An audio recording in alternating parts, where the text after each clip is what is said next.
Okay, so I welcome you to the Detox Hypertension Masterclass, okay? And our purpose here is simple. Our objective here is simple. I want to teach you how you can lower your blood pressure so low using kitchen ingredients that you would be forced to get off your medications, okay? Because if you keep taking your medications, then you would suffer from low blood pressure instead, okay? Now, I hosted the detox diabetes session 2 weeks ago, and I think it's one of my favorite sessions ever to share with you.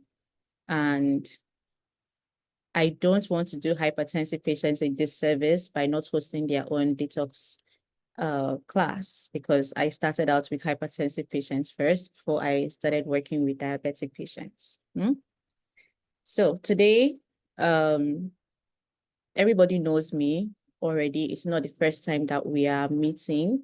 I didn't run any advertisements for this class, so I don't expect anyone new, okay, except someone referred you, okay? So this is not your first webinar with me, right? You've definitely seen me before. And today we're going to just discuss how you can detox hypertension using kitchen ingredients, okay? So a very straightforward topic. We're not going to be beating around the bush, hopefully, okay, as long as I get my message across, okay? So today would mark a new day for your health and life. I would explain how your body works as a hypertensive patient. I would also explain hypertension as a political disease, why your medications are more political than they are a real disease, okay? And I would share with you the challenges of the DASH diet, which is the diet that we use to manage high blood pressure, or the low carbohydrate diet, okay? I will share the challenges with these diets with you.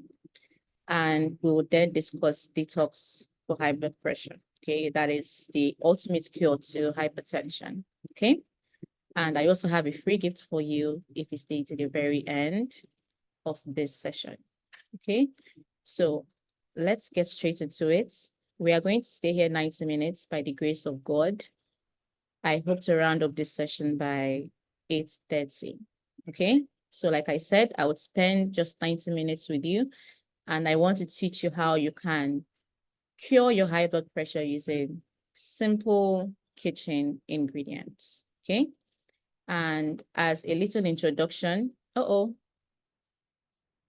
someone says she's not hearing me. Or he's not hearing me. Can you hear me?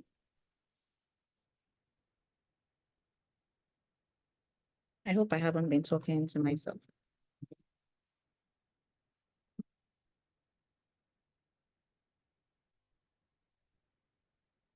Hello, can you hear me? Can anyone hear me?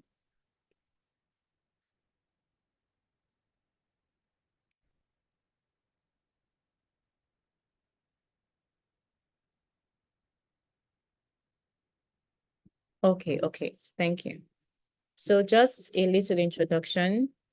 My name is Rita. I am a year 4 medical student. I am also a wellness consultant. Okay, and my journey with you really started when my dad suffered a stroke. Okay, my entire journey towards research and just finding better ways aside medications that I can use to help my dad and help my family members, because I've lost quite a few family members to high blood pressure and diabetes, but thankfully both of my parents are still alive. Okay, so all of this started when my dad suffered a stroke. Okay, so hypertension and diabetes are very common in my family, as they are in many Nigerian households. Okay, so my dad told me that his medications kept him tired. It kept him obese, so he wasn't able to lose weight as much. It kept him immobile as well. Okay, and his drugs were also blood thinning. We are going to discuss what blood thinning is today. Okay, so I've really come a long way. I've learned and I've unlearned a lot of things, and as I'm learning and as I'm growing, I'm sharing all of it with you. Okay, and I've recently learned that you can beat high blood pressure just using simple kitchen ingredients. Okay, and the same for diabetes as well. Who would have thought that the cure to all of this is just right under our nose. Okay, for something that seems so complex and so big that we just can't seem to get around permanently. Okay, who would have thought that the answer was just right under our noses? Okay, so this is my life's calling. Like I tell my mom, I don't know what else I would do with my life if I don't become a medical doctor. And as I'm journeying towards getting my degree, I'm so blessed that I know what I know and that I'm able to help you. Okay, so let's get straight into it. Now, remember, I told you at the detox diabetes session that I attended a seminar that taught me how to do these things, how I can use these simple ingredients to treat things like diabetes and hypertension. Okay. Now, this was this is an excerpt of the seminar, okay, of a hypertensive patient. So it reads, Mr. Singh claimed to be completely fit. As per his words, the minor things that bothered him were mild high blood pressure and severe constipation. So Mr. Singh just thought that, he's normal. Okay. The only thing that is wrong with him is just that he has small high blood pressure and constipation. Okay. So his blood sugar was normal.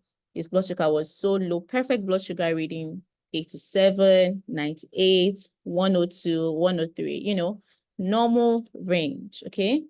But he was a victim of over-refined sugar and carbohydrate consumption because even though his blood glucose was reading normal, he was also dealing with high insulin. Okay. Before you get diabetic, before you see that change in your blood glucose marker, it means that your insulin has done what it can do best to the point where it can no longer help itself.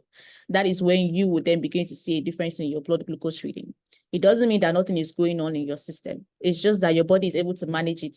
Your body is able to hide it, okay, without you knowing, okay? So in this context, not me, but the host of the seminar, the doctor, said he simply asked him to change his diet to the detox diet, which I will share with you today. And he says it was no surprise that the symptoms of his constipation vanished within 4 days, and his blood pressure also dropped down to normal. Okay. Now, with diabetes, it is pretty straightforward. Everybody sort of knows what the issue with diabetes is. Okay. You have high blood sugar, you have high insulin, you are a diabetic patient. Okay. Bring down your carbs, fast, uncooked food. It's pretty simple, right?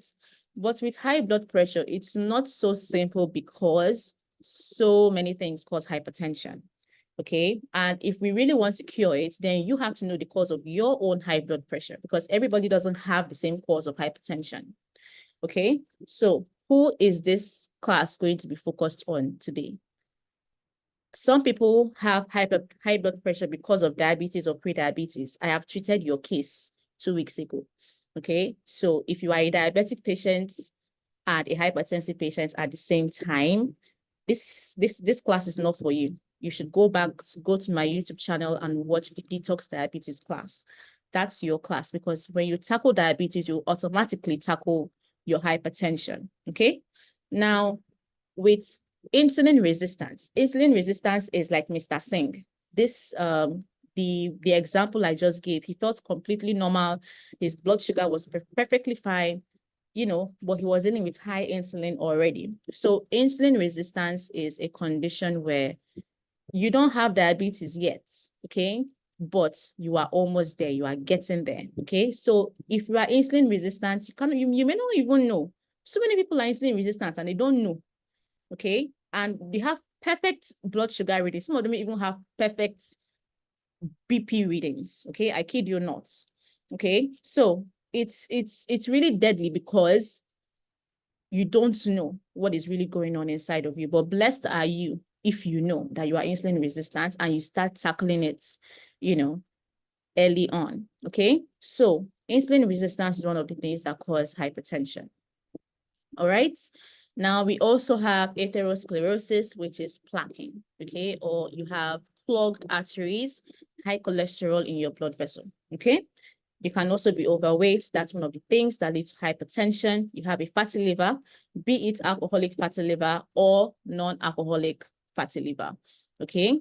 Your liver is fatty, it can lead to hypertension. Now, some of you are hypertensive because your parents were hypertensive, okay? So some of you are sort of predisposed to hypertension, okay? Some of you, it sort of runs in your genes. Not really that it runs in your genes, but it runs in your family, okay? Those patterns run in your family, okay? And you sort of have this gene expression on in your family. God did not create anybody with a hypertensive gene. Everybody has a normal gene except those people who are suffering from one genetic problem or the other, okay? But many people have normal genes. God did not put high blood pressure into you when he created you, okay? When you were, there was a point in your life where you were not hypertensive, okay? But as you grew older, you realize, oh, my sister, my brother, my parents, my grandmother, all of them had high blood pressure. Then we say, okay, it's hereditary. Now, in that family, the gene expression of hypertension is turned on. You can turn it off if you want to, okay? So that your children don't have to deal with the same thing that you are dealing with, okay? But if you are, in this case, if hypertension runs in your family, this session is also for you. Now, if you also have pregnancy-induced hypertension, you gave birth and then you had high BP, you haven't been able to bring it down, or since you delivered your baby, this class is also for you. If you have idiopathic hypertension, you don't even know the cause of your hypertension. You don't have fatty liver, you were not pregnant, you don't have insulin resistance, you're not overweight, you're not stressed out, nothing. You don't even know how your hypertension came about, okay? This class is also for you as well, okay? And we have stress-induced hypertension and sleep-induced hypertension as well, okay? So if you don't find your category in this list, that is, if your hypertension is due to a medical condition, okay? Let's assume you have kidney disease or liver failure, okay? Not a fatty liver, but liver failure, okay? And because of that, it causes your BP to rise, okay? This class is not for you. You are not in the essential hypertension category, because if we simply treat whatever medical condition you are dealing with, then your BP would also come down. It's kind of like when you treat your diabetes, your BP would also come down, okay? But diabetes is a lifestyle condition, okay? So that's why it's on my list today. All right, so you have to know the cause of your hypertension. It is the first step to your recovery. You have to know what really is making my BP go high, okay? Now, let's talk about hypertension and disease mongering. Disease mongering simply means you are stating a normal human experience as abnormal, and you are labeling that experience as a disease, and then you push people for treatments, and that treatment will then lead to unwanted complications, okay? It's just like I tell you, do you know that defecating is bad for your health?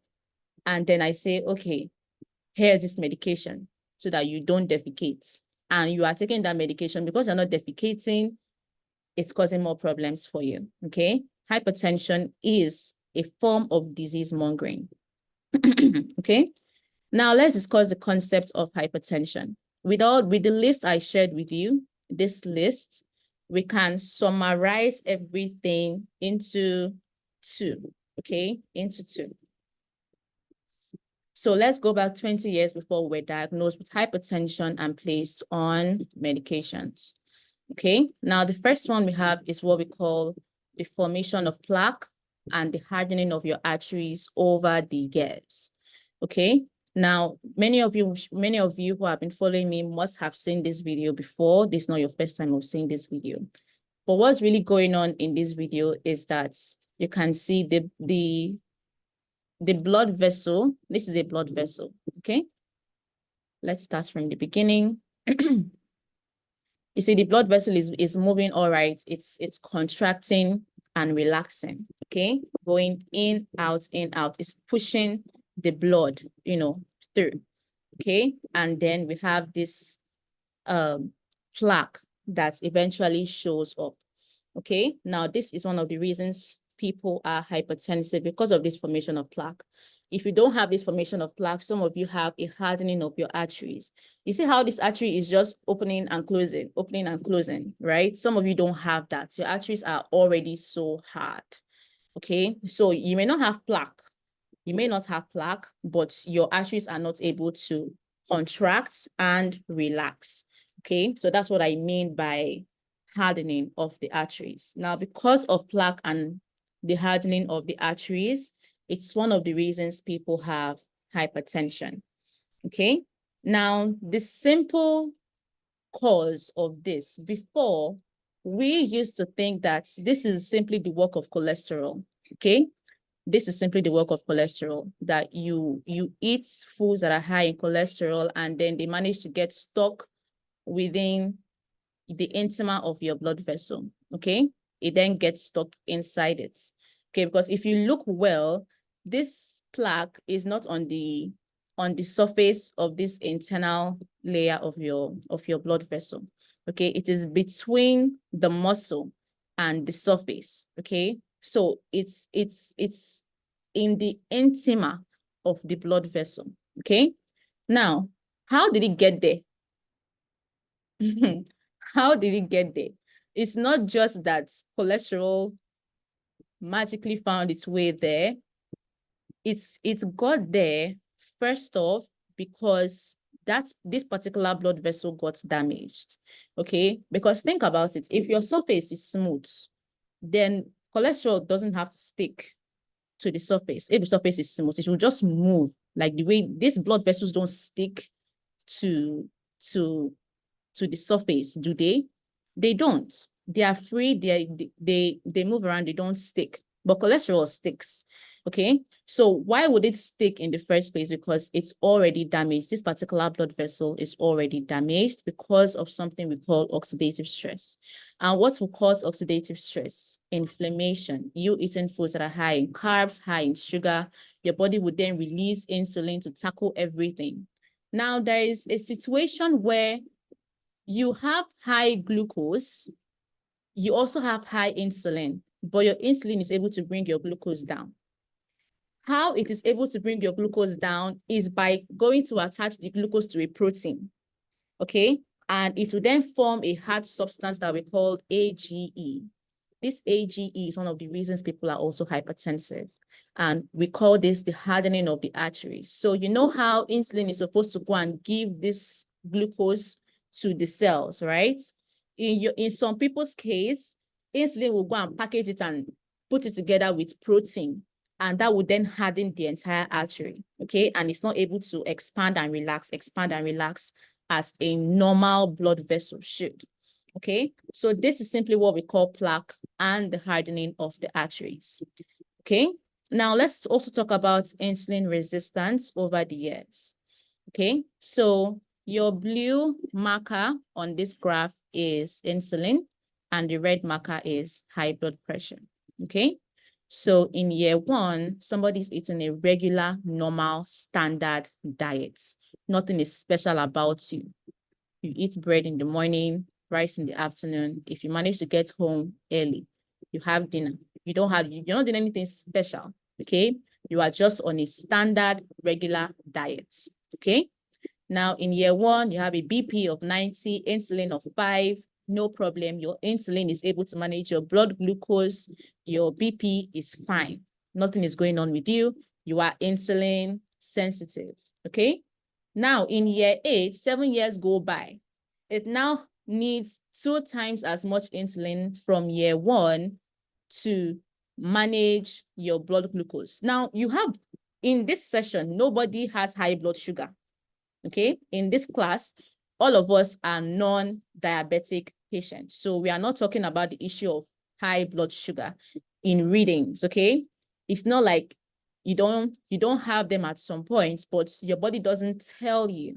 If you check your blood glucose, it will be normal, okay? So you have 10 blocks of insulin now, managing your blood glucose, managing your lifestyle, managing you just eating a standard, regular, good old day-to-day diet, okay? When you are thirsty and you are out in the sun, instead of drinking water, you take what?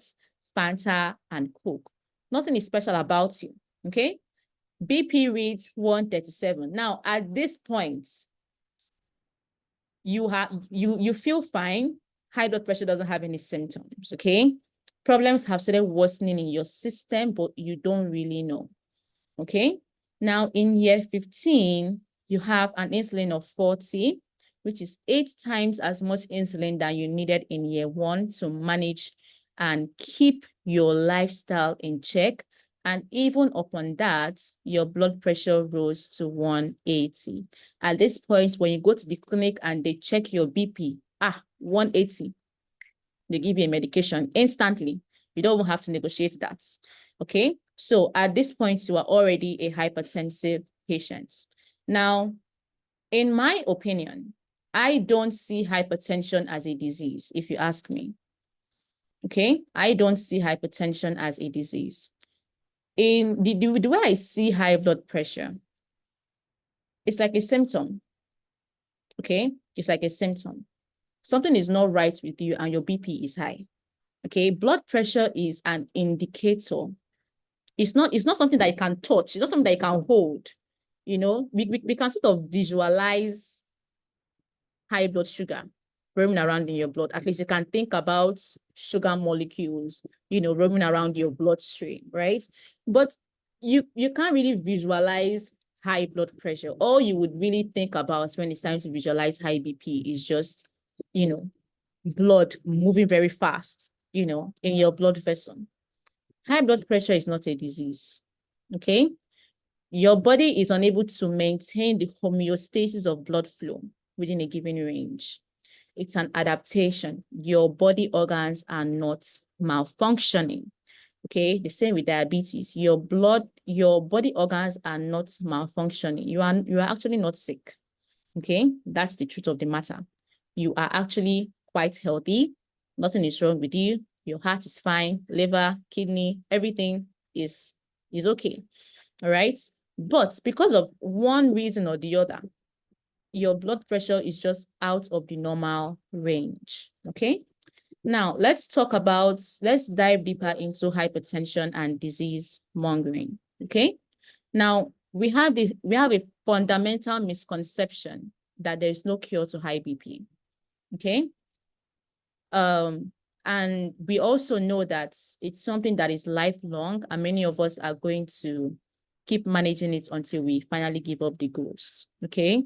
Now, like I said during the detox diabetes session, the guidelines are one of the reasons people are hypertensive today. Because if we said a healthy blood pressure was 140/90, many of us are not going to be in this class, okay? Once upon a time,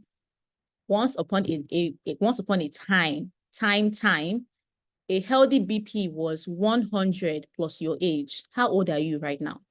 Let's assume you're 56. Your healthy BP back in the day was 156. And you would now argue with me and say, okay, but Rita, that was back in the day. Times have changed. People are not eating the same way. But then how should someone else's poor eating habits now affect you? Is it because if I am eating burgers and chips and fast food every single day, and you are just, you know, eating regularly, and my BP is 140, okay? And your BP is 130, okay?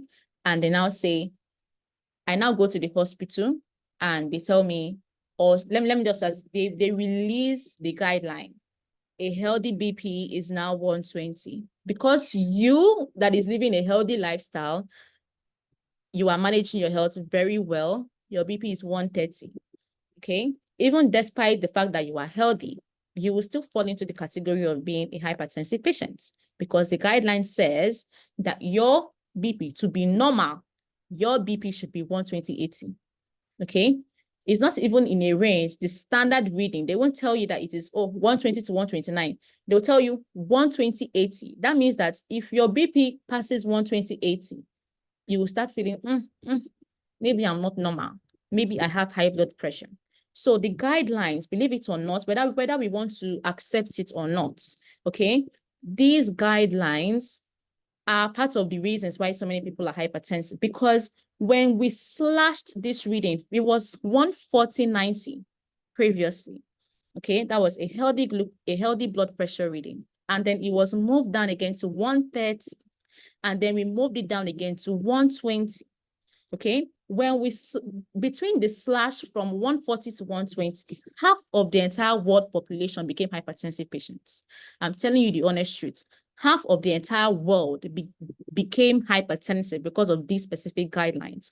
And it's not something that we would say, okay, if this person lives in a certain location, then because of the way they eat, then they should have different guidelines. Everybody in the world has a guideline of 120/80. So if you go to Portugal, somebody who has a normal reading, you'll be seeing approximately 135 milligram per mercury. And then if you go to Brazil, because of their weather, their culture, what they eat, their lifestyle, somebody's normal reading, the average reading you would see there is about 95/65. But because of this guideline, everybody in Portugal that is average and normal is already hypertensive. Because why is the guideline telling you that it's 120 for normal and you have 135? That means that you should now start taking medications to bring it down. Meanwhile, before that guideline came, you considered yourself a healthy, normal, happy person. And if I take the same guideline to Brazil, then it means that everybody in Brazil that is average and normal now automatically has low BP. Okay, I recorded a video. I don't remember if I actually posted that video or I shared that video with you. But when I was sick, I took my blood pressure reading. My BP read 90/60. And then they wanted to now pronounce me as somebody who has low BP. When I know quite all right that I am not a hypertensive patient. My BP was only low because I was not feeling fine. Okay, so these guidelines are parts of the problem. Okay, now let's discuss healthy readings. Let's discuss what your reading should actually be. An optimal BP reading is less than 120, less than 80 for diastolic. Normal reading would be between 120 to 129. You may want to screenshot this slide. 80 to 84 for diastolic. Now, if your BP is 130 to 139 systolic, 85 to 89 diastolic, you are still a normal person. You are not considered a hypertensive patient. Okay? I've said this before. If your BP has never risen above 140, if your BP has never risen above 140/90, you have no business with antihypertensive medications. Okay? Now, when you now begin to talk about high blood pressure, this is high blood pressure now. Okay? Grade 1, grade 2, and grade 3. This is hypertension, actual hypertension. 140 to 159 systolic is grade 1, 90 to 99. Even in grade 1, you are not supposed to be on antihypertensive medications. Your first defense should be, what can I change in my diet, my stress? What can I do differently with my exercise? Changes to your lifestyle, not your medications. People that should be on medications are people that have their BP readings 160 to 179. Okay, in fact, 160 and above. Then you now say that, okay, those people should now be on antihypertensive medications. Because here is the thing. Everybody cannot have a healthy high blood pressure, a healthy blood pressure reading. And blood pressure in itself is not something that you can put in a box. Because your blood pressure, like I said, I don't see high blood pressure as a disease. It's a marker.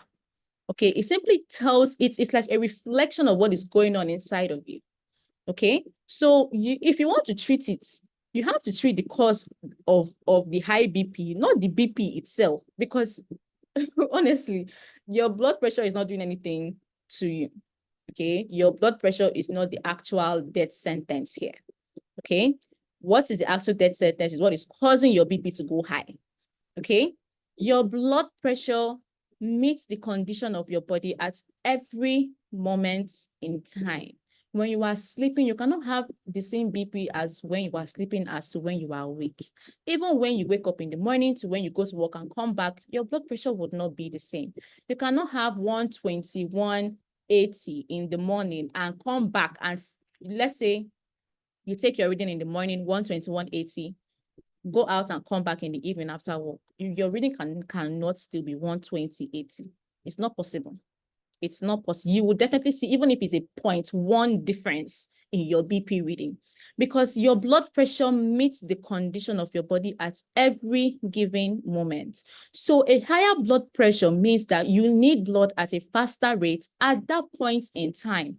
And this is where we now discuss pregnancy-induced hypertension, because you are hosting another human being. You are trying to cater for that human being in your womb, and you need more blood, you need more nutrients. Your BP is going to go high.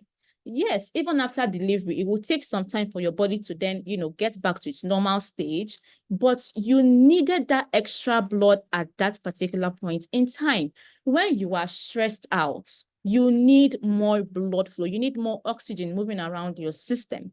So the real bad guy is not the reading, 140, 135, 160, 190. What is causing your BP to go high? That is the question that you should be asking yourself. Okay. Now, another reason that we believe that there's something wrong with there's something wrong with hypertensive patients and that we are going to take these medications for life is something that we call sponsored education. Now, I want to tell you a story about cows and lions. Now, two cows were discussing the latest nutritional research that has been done on lions. Okay. One cow said to the other, did you hear that we have been wrong for the past 200 years? Do you know that research is now saying that eating grass is bad for you and eating meat is good? Listen to me. Cows are talking about a nutritional research that was done on lion. And these two cows are discussing, saying that, did you hear that we have been wrong over the past 200 years? Eating grass is bad for you. Eating meat is what is good. So what happened? Because it's a nutritional research. Okay, because it came out on the news as the latest news, the two cows began eating meat. And what happened after they started eating meat? They died. Now, 1 year later, two lions were also discussing the nutritional research that was done on cows. So they went to go and research on the cows that have died. Okay. And one lion said to the other, did you hear that if you eat meat, you are going to die? So the two lions started eating grass. Okay. Because they felt like, because the latest nutritional research done on cows was that cows ate meat and they died. So them being lions, they should not eat meat. They should now eat grass so that they wouldn't die. What am I trying to say? You have to be careful about the media. Okay. And conventional medicine, like I said at the beginning of this session, I don't know what else I'm going to do with my life if I don't become a medical doctor. But we have to tell ourselves the truth. This system is shaking. Okay. Conventional medicine doesn't really give us the truth, the actual truth of what we need. Okay. Because we should have been told at the first time you ever were told about high blood pressure, at the first time you ever checked your readings and you saw that your readings were 150, 160, the first thing you should have been advised was to change your lifestyle and not be given a medication that they know very well will not cure your hypertension. It doesn't make sense. And even what these medications are supposed to do for you, okay, let's assume the littlest these medications can do for you, okay, the barest minimum these medications will do for you is to at least keep you away from suffering a stroke or heart attack. Even with taking those medications every day, you can still suffer a heart attack and a stroke. It happened to my dad. It can happen to so many other people, even despite being on these antihypertensive medications. So the system is shaking, okay? The system doesn't really give us the actual truth about what we need. Hypertension is a symptom, in my opinion. I don't see high blood pressure as a disease. High blood pressure is not something that you can actually treat. You have to go and figure out what exactly is wrong with you and what is causing your BP to go high.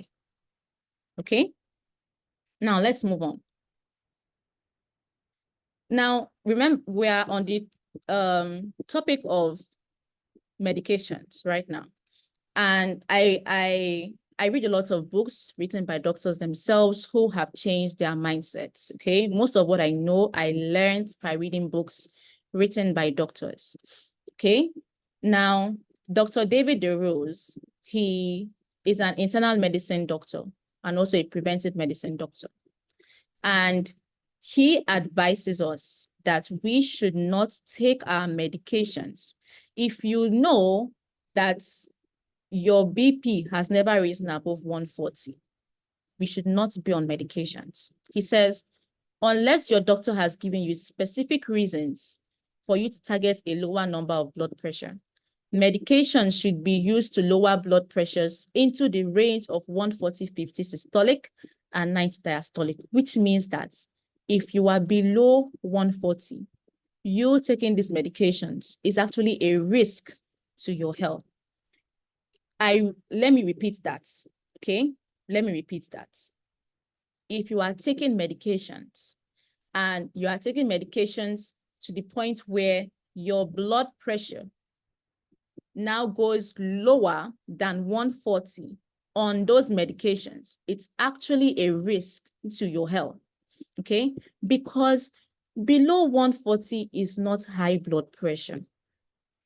Below 140 is not considered hypertension. But because the guideline says a healthy reading is 120/80, everybody wants to get theirs down to 120. Okay?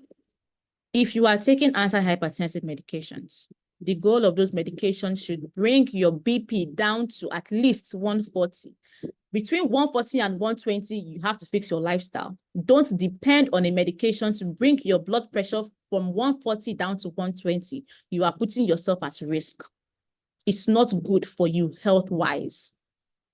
Don't take medications to bring your blood pressure down between 140 to 120. You are putting yourself at risk. There is no guarantee that you being on these antihypertensive medications now makes you somebody that is immune or somebody that can never suffer the complications of high blood pressure. It's not true.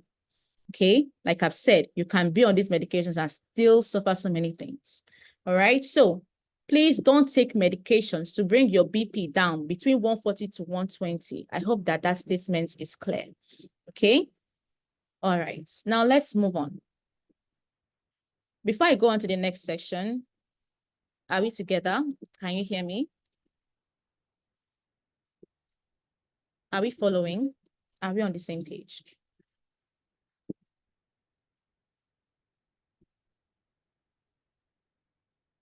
Okay.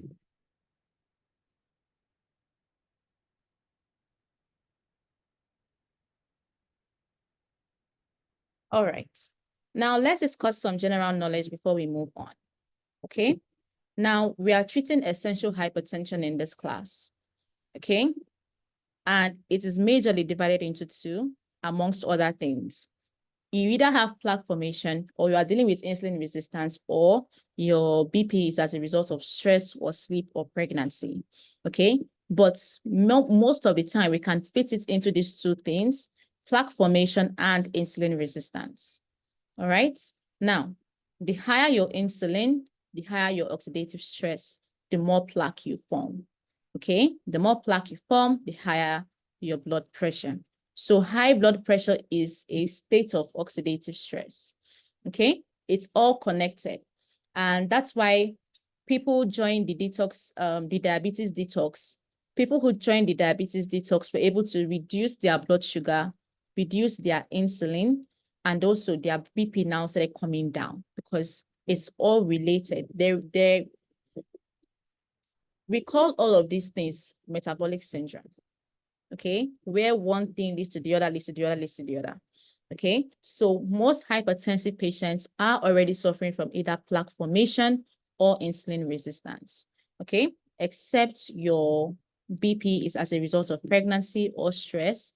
Many of us, who is there anybody that will boldly say, is there anybody that will actually boldly say that for the past 20 years, I have not eaten in the standard regular way of eating food?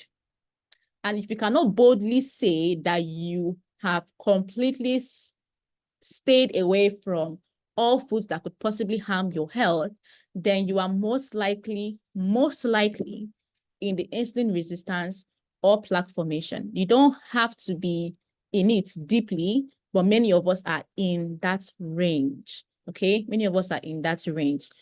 All right, so this is just some general knowledge for us while we move on. The key word I want you to understand from this is oxidative stress. Oxidative stress simply meaning damage, damage, okay? Because you are missing things. You are missing antioxidants, okay? Now, NHS means National Health Service. AHA means the American Heart Association, okay? Now, let's talk about the diets that is recommended for hypertensive patients, okay? So you have high blood pressure, it's time for them to give you a diet, okay? Remember, hypertensive patients are either dealing with plaque formation or insulin resistance, okay? So this is the recommended DASH diet, okay? It's also quite similar to the low-carb diet that is recommended by health medical bodies, okay? Now, you are to eat vegetables, which is good. Everybody agrees vegetables are good for us, right? The day that we hear that vegetables are not good for us, that's when that's when we would know that, okay, we are actually messed up, okay? But everybody knows and everybody agrees that vegetables are good for us, right? Fruits are also good for you, okay? Please, please, and please, you cannot eat fruits to become a diabetic patient. If all you ate in life was fruits, I promise you, you will not develop diabetes. So fruits for diabetic patients, that's a different story, but fruits are generally healthy foods, okay? Now you are to eat whole grains. What are whole grains? Whole grains are things like oats, brown rice, wheat. Now, before you see whole grain in your house, it must have undergone some form of processing. True or false? Please let me know in the chat. Before you see whole grain in your house, it must have undergone some form of processing, except you don't want to eat it, except it's actually grass, okay? Before you see oats, before you see brown rice, before you see wheat, you say you want to make wheat semo, wheat fufu, right? I've forgotten the name. You want to make it, you want to eat your eba soup, wheat. Before you see that wheat in your house, it must have undergone some form of processing. Now, how is it that our medical bodies are recommending that we eat processed foods? The same processed foods, okay, hypertension is an insulin resistance problem. Okay, so we are dealing with insulin resistance, but it's not showing yet, you know, because it's not showing yet, we neglect it. We push it aside because we don't see it as important. Hypertension is an insulin resistance problem, and we are being advised to eat processed foods, okay? Which is not right, because here is the thing. By the time you eat those processed foods, you increase your oxidative stress and you damage your blood vessel. And then when cholesterol is passing, cholesterol will not stick to it. And you say, hey, it's high cholesterol that is causing my high blood pressure. Meanwhile, cholesterol was just passing by. But because you had that opening, you had that injury on your blood vessel, what happened? As cholesterol was passing by, it got stuck there. That's how plaque actually forms. Not that cholesterol just grew there over time, like we used to think. Okay, something happened to that blood vessel, something happened, and that's what we call oxidative stress. And one of the things that causes oxidative stress is processed foods. So how is it that medical bodies are recommending that we eat processed foods? Now, they say we should include fat-free foods and vegetable oils. You should add vegetable oil to your diets, and you should add foods that don't have fats inside. Okay, you should limit the ones that have fats. So here is the thing. This is another example of sponsored education. This is another example of sponsored education. Vegetable oils. Okay, now you have, it was first of all called seed oils. Okay, and then we started calling it vegetable oil, hoping that with the term vegetable, everybody loves vegetable, we would now see it as, you know, healthy for us. Okay, these same seed oils that cause inflammation, we would now write cholesterol-free vegetable oil. Okay, because we already have a mindset that cholesterol is bad. When we now see cholesterol-free vegetable oil, a vegetable oil, first of all, that is now cholesterol-free, wow, that must be the best option for my health. Okay, so we are advised to include vegetable oils and remove fat foods. Remove your coconuts, remove your palm oil, remove your palm kernel, because these foods are high in fats, okay? Which is not supposed to be, because the higher your fats, honestly, the better for your health, okay? What are your cells made of?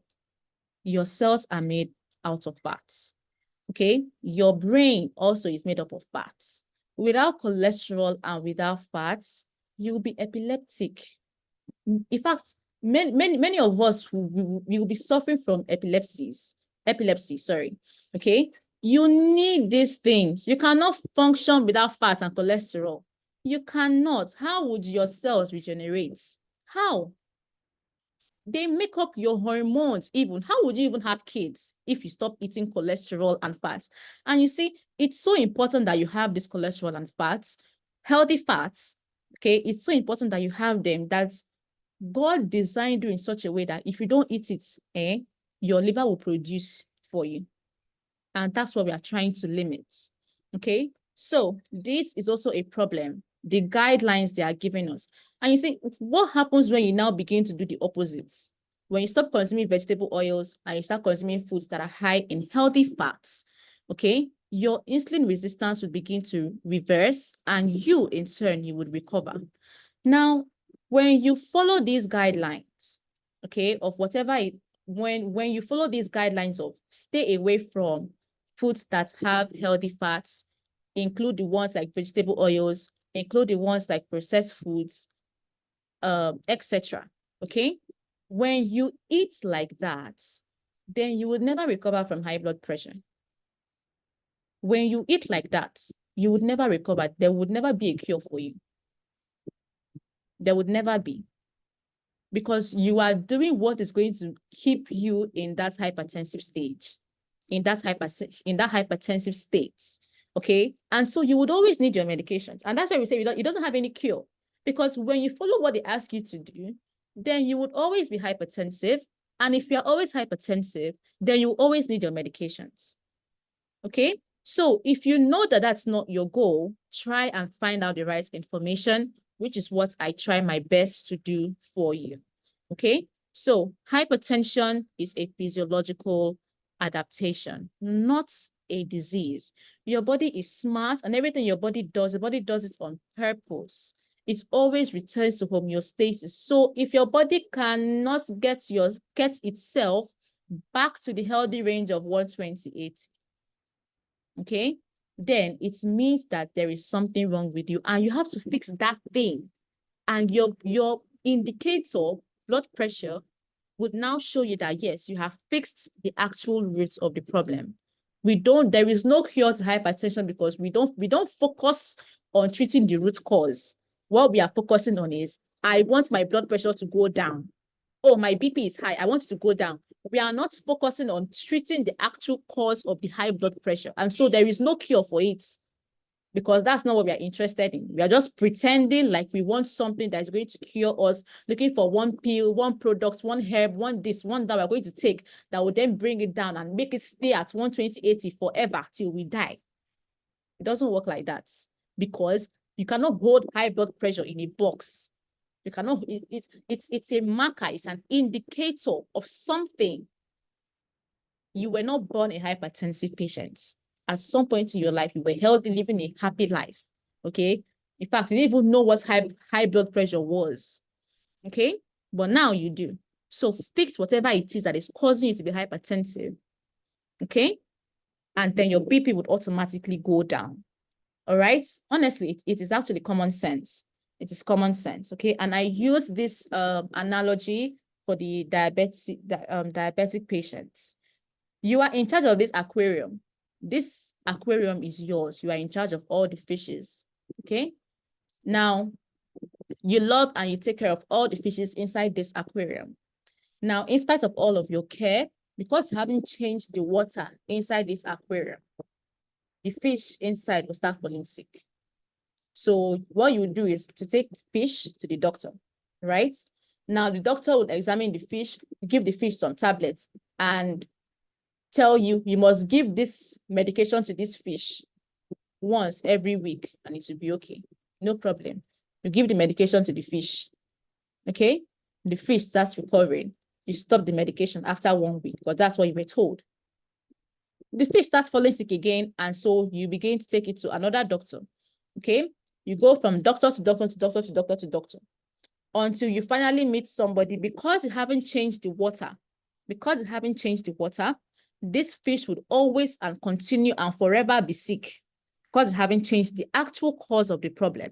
So no matter the medications, even the best, most decorated doctor on this earth would not be able to cure this fish with medication. Why? Because the root of the problem is to simply change the water and the fish will be okay. Okay? So why are we not changing the water when it comes to high blood pressure? All right? Now, we are going into treating the problem of high blood pressure, okay? Curing hypertension. And I just want to tell you that you need to have a mindset shift, okay? Your brain is not controlled by logic and intelligence, like I told the diabetic patients, okay?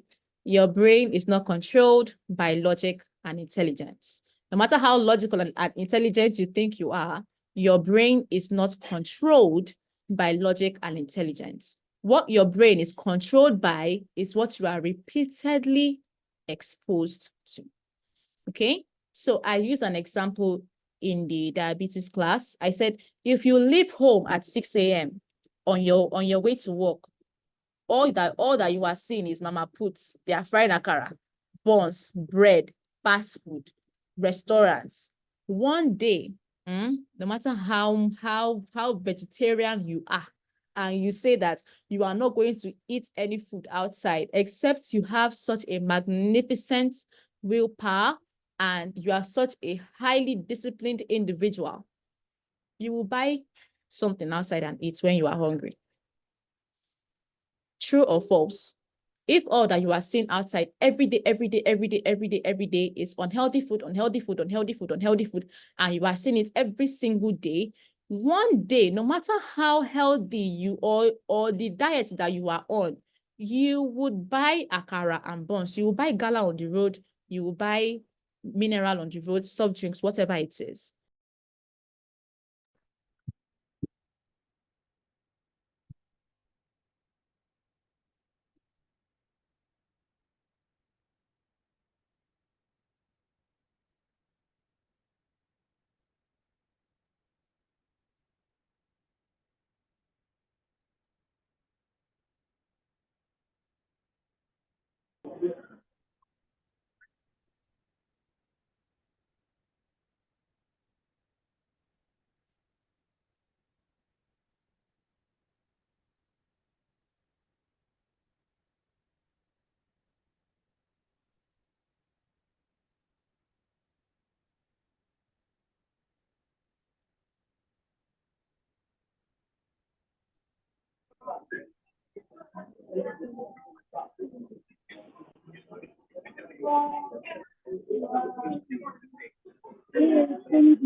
I'm just trying to share the new link.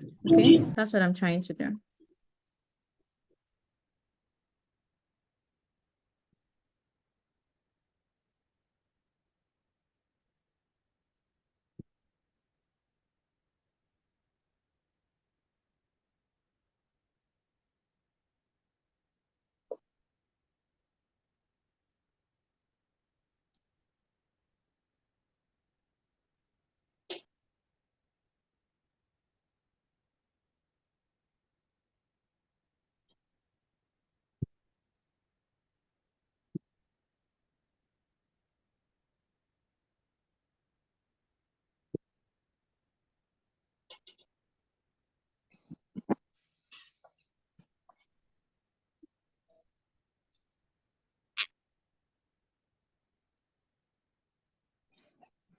All right, so are we good? Are we okay? Can we continue?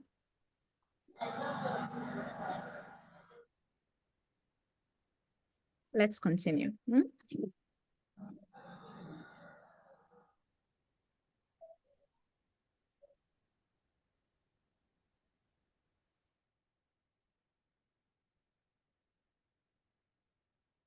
Okay, let's proceed.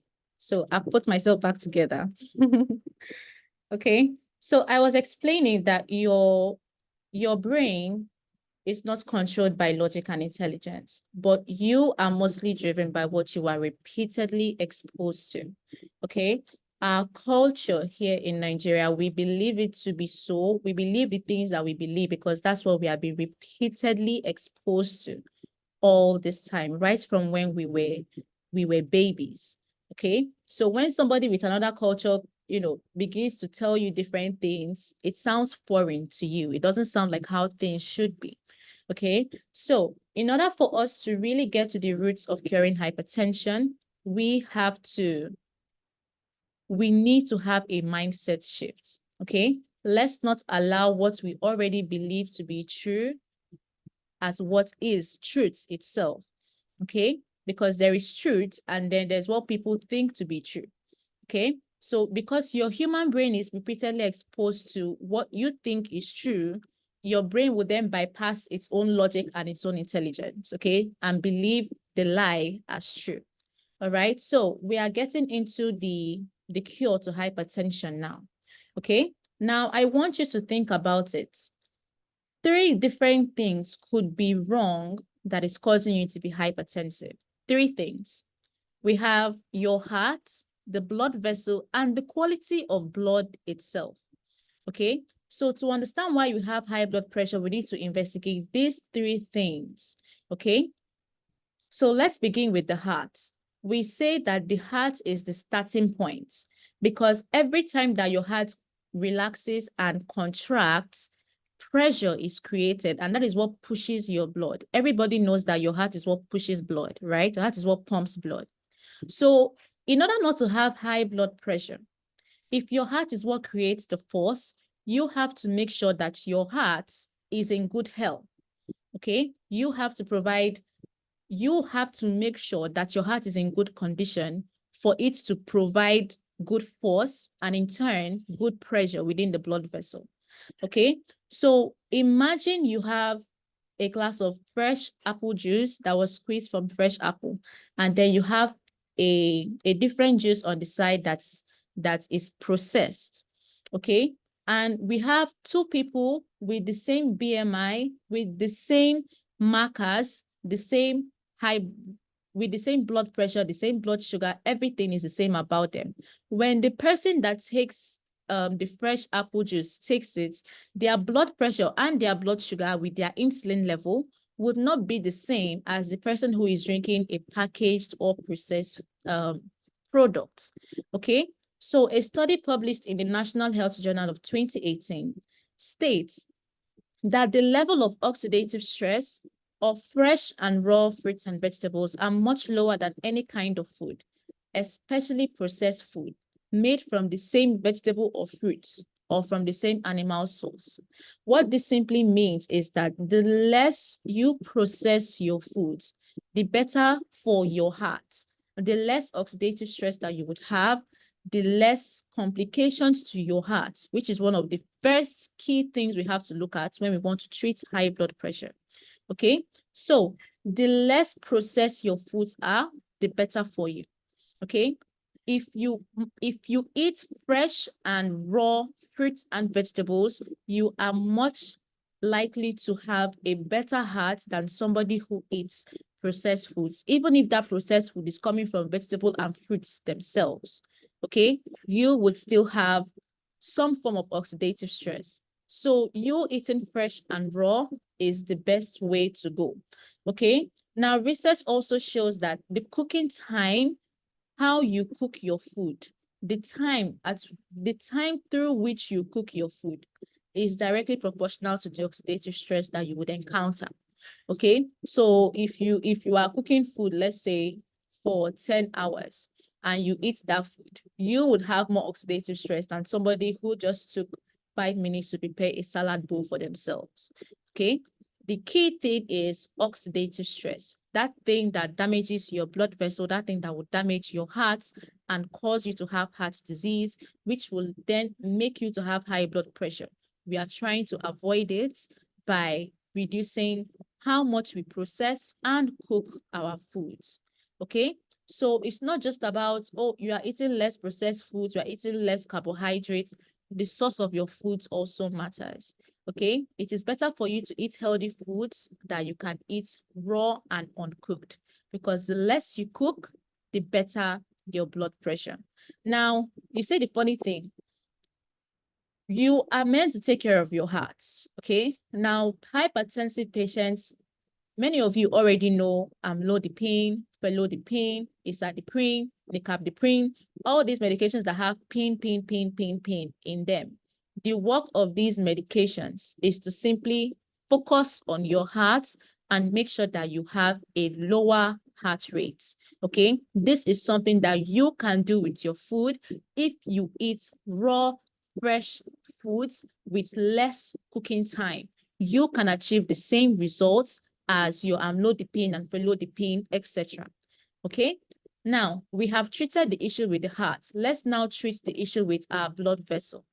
Okay, we have plaquing and hardening, right? Remember, we said it's one of the reasons people are hypertensive, because you have this plaque in your blood vessels and your blood vessels are also hard, right?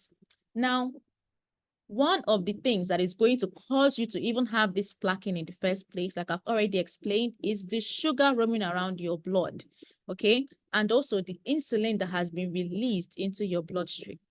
Because you take your blood glucose level and it is healthy, doesn't mean that you don't have high insulin roaming around your blood vessel, okay? So this high insulin and high sugar can damage your blood vessels, and it would damage them, causing cholesterol to then stick on that particular blood vessel. Or when it damages them, it would then harden the blood vessel. So it's not able to, it's not as elastic as it is supposed to be. Okay, so this is the issue that we have with our blood vessel.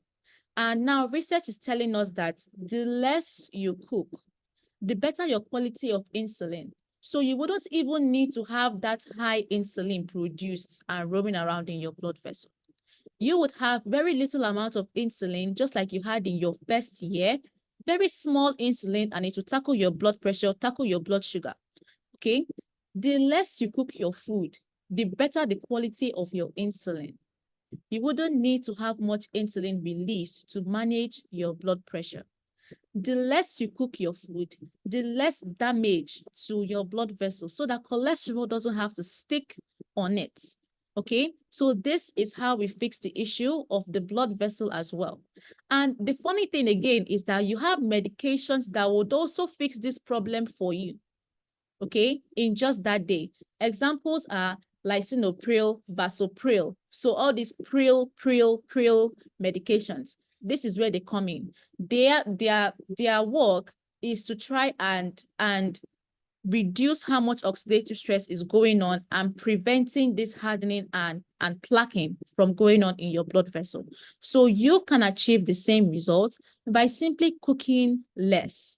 Okay, the less you cook and the less your foods are processed, the better your insulin and the better your blood vessel health. You wouldn't have to take these medications to then widen and open up your blood vessel so that blood can pass through. Okay, now let's also talk about the blood itself. The truth of the matter is that your blood itself can clot. Okay, if you look at this video, this is an example of blood clotting. You see this clump of blood in the blood vessel. This clump of blood can obstruct somebody's blood flow. And because that obstruction is there, somebody can have high blood pressure. Okay, all the foods that you eat, they all play a role when it comes to forming your blood, forming your red blood cells. And woe to you if you don't have enough required nutrients to aid the blood production. You will produce blood cells that will clamp together. Okay, so the quality of your blood actually matters. And that's why they give you blood thinning medications, like they gave my dad. My dad's medications were blood thinning. So the work of a blood thinning medication is not that it's going to break this clump into, you know, it's not that it's going to break it and release it to be loose. No, it will just prevent the further ones from happening and stop this one from growing bigger. Okay, meanwhile, you can achieve the exact same results by simply cooking less and eating foods that are fresh. Okay, because when you begin to cook these foods, the nutrients like vitamin B6, vitamin B12, folate, iron that you need to produce healthy red blood cells, healthy blood, those nutrients will begin to deplete. Have you ever asked yourself, why is it that you put your vegetable last whenever you're cooking food? It's because you want some nutrients to retain in those vegetables, right? It's the exact same thing with your overall health. The less you cook your foods, the better your health. So in this case, the less you cook your food, the better the quality of blood that you have, so that you don't have blood clots that would increase your blood pressure.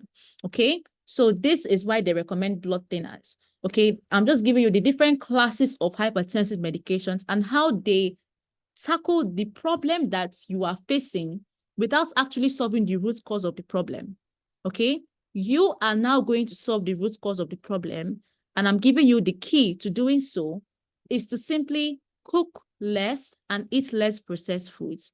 The better you eat fresh foods, the better your blood pressure. Okay, other challenges that we have with the DASH diet and the low carbohydrate diets is that these diet plans do contain foods that you may have to cook from time to time. Okay, now if we are looking to get off your medications as soon as possible, okay, they are not it's not the plan that would help you get off your medications as fast as you can because of quite a number of factors. Okay, the severity of somebody's blood pressure, you cannot compare somebody that has a BP of 140 and somebody that has a BP of 240. You cannot compare them. Okay, if they both go on the same low carbohydrate diet or DASH diets, they would not have the same effect at all. Okay, also the amount of medications that so many people are on and the length of time that people have been hypertensive for. Okay, so the low carbohydrate diets and DASH diets, not that you can never get results with them, okay, but they are not the plans for effective, real, lasting, immediate effects on your blood pressure if you know that you want to be done with the thing called high blood pressure for life. Okay, you have to, the key is eating plant-based foods. Plant-based foods are the only foods that you can actually eat fresh and raw. Okay, so plant-based foods is the cure to hypertension, and this is the secret behind your detoxing. Okay, Now, these reviews, I've already shared them with you on the group, okay? Of people who have been on the detox diabetes session, and they were able to also crash down their blood sugar, their blood pressure readings, okay? So this client, she wants to remain anonymous, okay? But I have shared these reviews with you already on the group, and I've also shared them with you also via email, okay? But I want to play them again here for you, okay? When I met this lady, honestly, it has not been an easy journey between the both of us, because I know what she has gone through, okay? And I am the happiest person to see that she has been able to get off her medications, okay? So whilst she was on the detox diabetes plan, her blood pressure also came down. We are talking about BP that was as high as 180 in the past, okay? We are now seeing readings of 123, 121. Okay. My sugar level today is 103. Then my BP is 127/79. Honestly speaking, this is 3 days now. I've not taken my BP medication. I'm scared because of the way it's low. I'll call doctor. This is the reading. Should I take my medication? He said, you say no, maybe that way. Until when he goes up, since Saturday, Sunday, Monday, Tuesday. Even when I'm going out, it's as if I'm missing Sunday because I can't, unlike before, I'm always swallowing pills. Morning on, afternoon on, evening on. I don't even know what to do. So now, I don't know what to do. The thing is working more in high blood pressure. I don't and sugar. Honestly speaking, I don't know what to say. I'm everly grateful to you. Thank you, thank you, thank you. All right, so let's move on. I have also another review, also from somebody the detox diabetes session. Okay. Her blood pressure when she started was 140, and her blood pressure reading recently is 124/74. Okay. The reason I'm sharing reviews of people who are on the detox diabetes program is that not only have they been able to bring down their blood pressure, first of all, the mechanism is very, very similar. Okay, not exactly the same, but it's very, very similar. They are on uncooked food as well, and it is helping them to bring down their blood pressure. Okay. Now, not only that, but they have also been able to get off antihypertensive medications as well. Okay, because they were on anti-diabetic and antihypertensive medications. Okay, so this is just to show you that going plant-based is the fastest way to go about it. Okay, it may not be sustainable for you because some of you would say that you don't want to eat vegetables all your life. Okay, you say that you are never going to eat normal food again. No, but this is the fastest and most effective way for you to treat yourself and know that you are done with your medications and you are no longer considered a hypertensive patient. Okay, so I hope that that is clear. Now, this is your ingredient list. My apologies, it's meant to be hypertension recovery. Okay, so you are going to get scent leaf, coconut water, cabbages. You will get coconuts, almonds, tomatoes, beetroots, green pepper, cucumber. You will have parsley. You're also going to get fruits. Okay, fruits in season. Get as many fruits as possible because you are going to be taking a lot of fruits. Okay, please, like I said at the beginning, let's not have the issue of I don't want to eat fruits because of my blood glucose. No. Okay, that is for diabetic patients. And like I said, you cannot eat your way to high blood glucose using fruits alone. Okay, so you are going to eat fruit. It's one of the key things to hypertension recovery. You have tomatoes, green beans. You are going to have bell peppers, red peppers, and you are also going to have one meal. So I would give you a vegetarian meal plan, hypertensive patients, because you are going to have one meal a day. Those that are doing detox diabetes, they don't have any meal. But like I said, this is pretty different for you. You are going to have one vegetarian meal every day. Okay. And I would share a meal plan with you. So you may want to screenshot this slide. This is for hypertension recovery. Okay. Uh-oh. No audio, and it seems the video is paused. Is it the same for everybody? Is it the same for everyone? Is my video frozen? Can you hear me?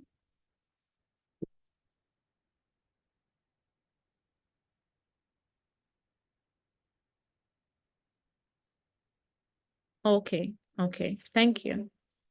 So I guess the problem is just from them.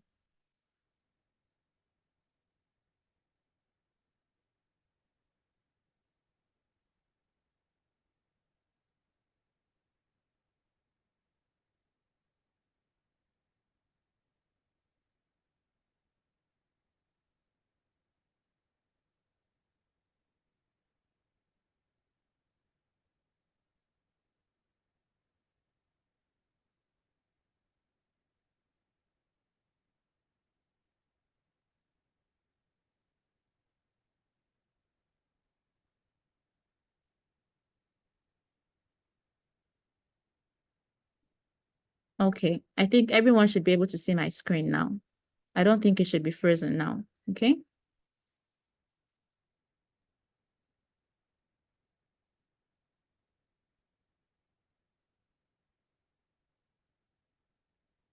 All right, I think we are good to continue, okay? So this is your ingredients list, okay, for hypertension recovery, all right? Now, other things that you would avoid while you are going on this hypertension recovery is you are going to avoid milk products. You are going to avoid all forms of refined foods, all forms of oats, all forms of processed foods. If you know that something has to come in a package for you to eat it, please don't eat that thing, okay?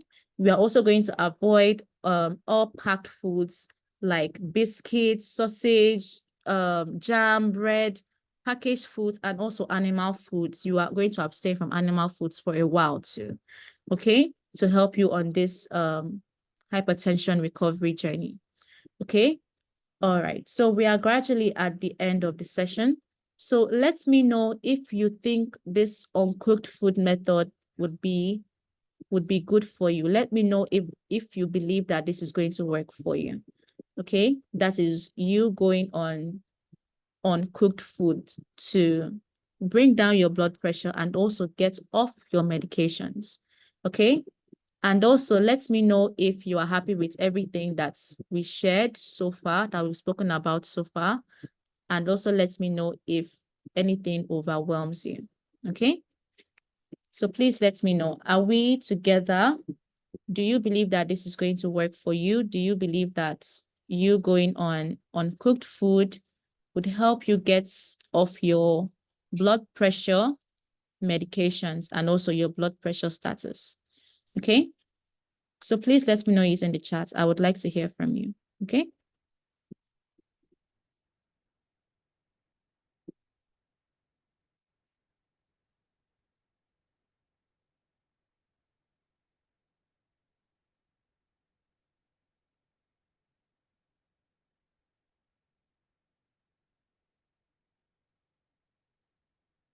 All right. Okay. I see your comments. No fish, no chicken. Okay, you are not going to do this forever. That's what I want you to know. Okay, you are simply going to do this for a period of time. Okay, now let's do the calculation. For how long are you going to do this? I would recommend that you do it for at least 10 days. At least 10 days. Now, if you have been on medications for, let's say, 7 years, all you have to do is multiply the number of years you've been on medications for by 2. So if somebody has been on antihypertensive drugs for 7 years, they would have to be on the plan for 14 days to fully recover. Okay. After that 14 days, they can then begin to go on a low carb intermittent fasting, and then that would then help to sustain their results. Okay, sustain their results. So let me share what I have for you. I also have a detox group for hypertensive patients, okay, that will begin today.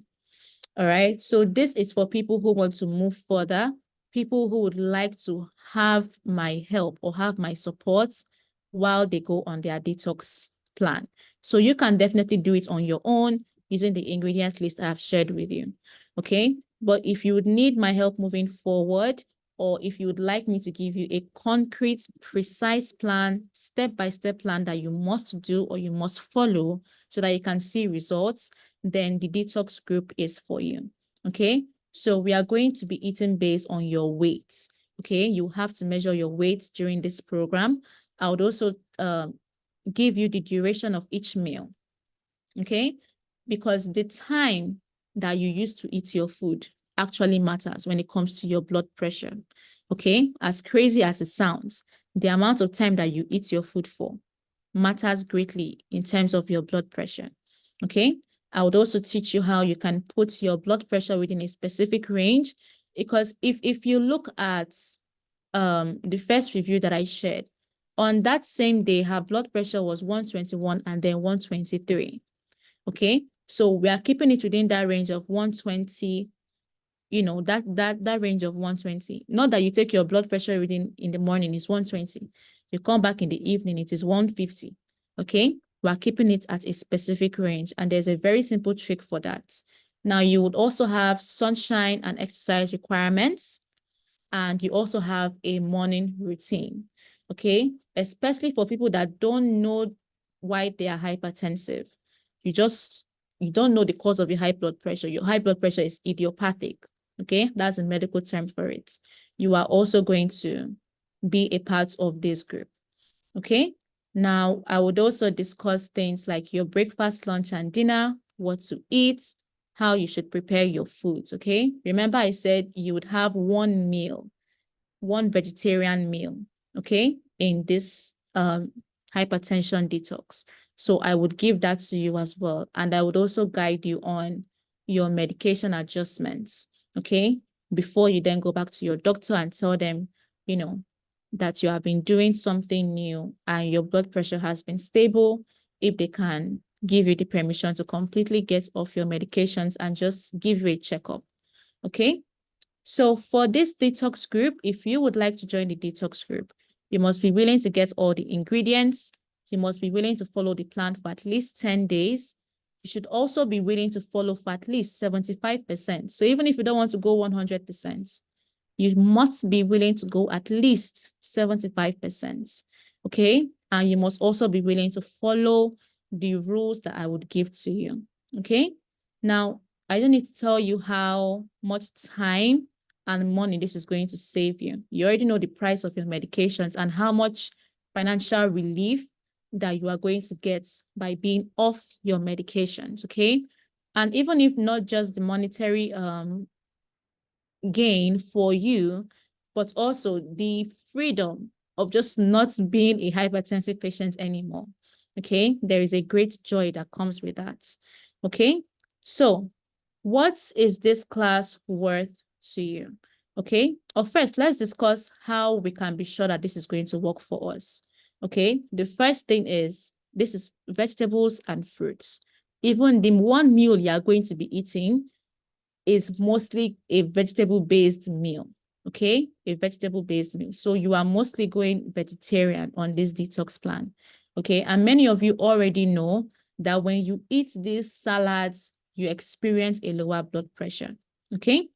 Now, it's also going to work for you because it will give you very little side effects because what you are eating is directly from nature, okay?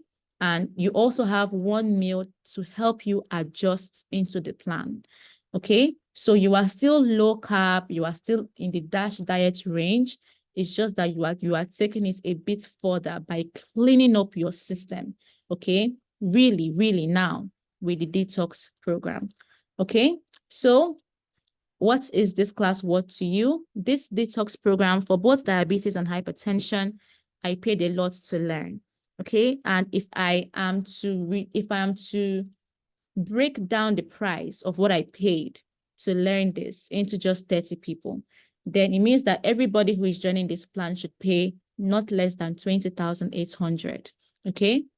However, I am bringing it down to the price of 10,000 naira, mostly for affordability, so that many people can join and also so that many people can be relieved.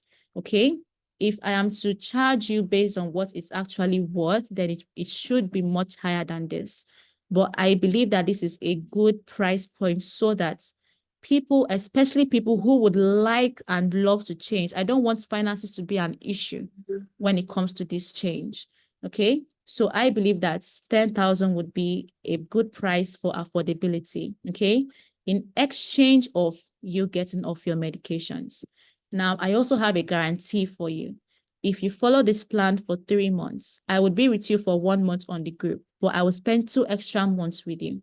If you follow this detox plan for 3 good months and you don't experience even the slightest change in your blood pressure, that is, you cannot achieve a healthy blood pressure without taking your medications, I would simply send you your money back.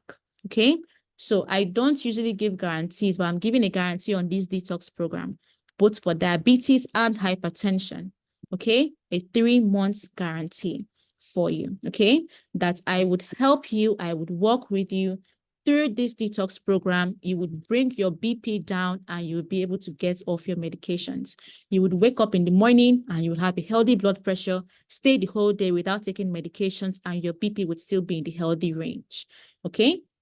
All right. So now is the time for questions. I'm running really, really low on time. I'm so sorry about the Zoom. Okay. But I hope to accommodate 30 people. Okay. So you can screenshot this slide if you'd like to join the group. And now is the time for questions, please. Okay. Please ask me questions, and quite quickly too. Okay. Because I have only about 4 minutes left to spend on this Zoom. Okay. Okay. Is roasted food like granules among non-cooked foods? You can eat nuts during this program. Okay. You can eat nuts during the program. Mrs. Ngozi said she needs the list. So let me go back. Okay. So this is your list. Mrs. Priscilla says, can I eat eggs? During the plan, you are going to abstain from dairy foods too. Okay. And that includes eggs. Okay. So no, Mrs. Priscilla, during this plan, you would not be eating eggs, chicken, poultry, etc. Okay. Somebody says, what happens to someone who is hypertensive and also suffering type 2 diabetes? You would have to join the diabetes detox. With the diabetes detox, if you are hypertensive and diabetic at the same time, you would kill the 2 birds with 1 stone. Okay. So you will be able to tackle your diabetes and your hypertension in the detox diabetes session. So the person that sent this with Redmi 10A phone, okay, I don't know your name, but the answer to your question is that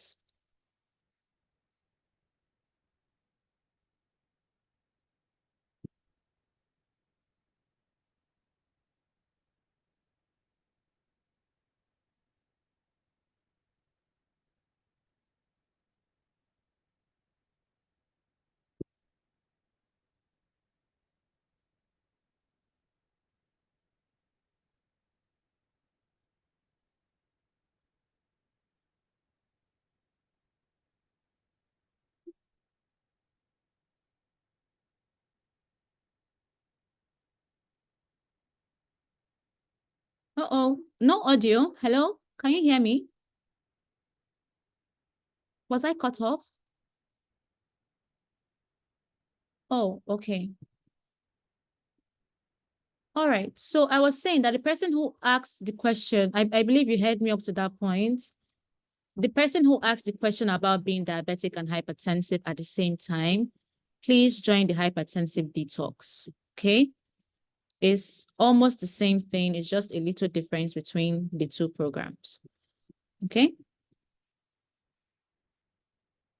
All right.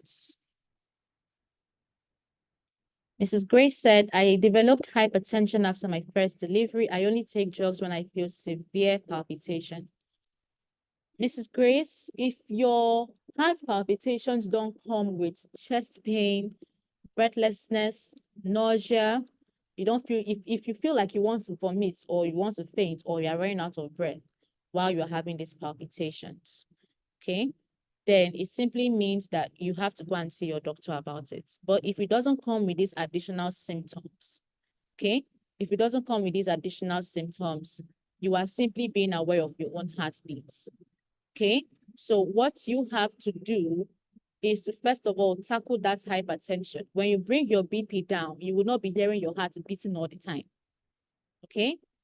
When you bring your BP down, you wouldn't be hearing your heart beat all the time, okay? So that's where you would be able to get off those heart palpitation medications too, okay? Yes, you can eat coconuts during this program, okay? So I will be cut off soon.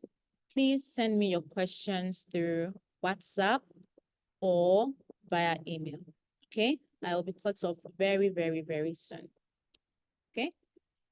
So just in case I go off, you know how to contact me, okay? Through the WhatsApp chat or via email, and I will definitely send you the replays, okay? I'll send the replays to your email and WhatsApp, okay? All right.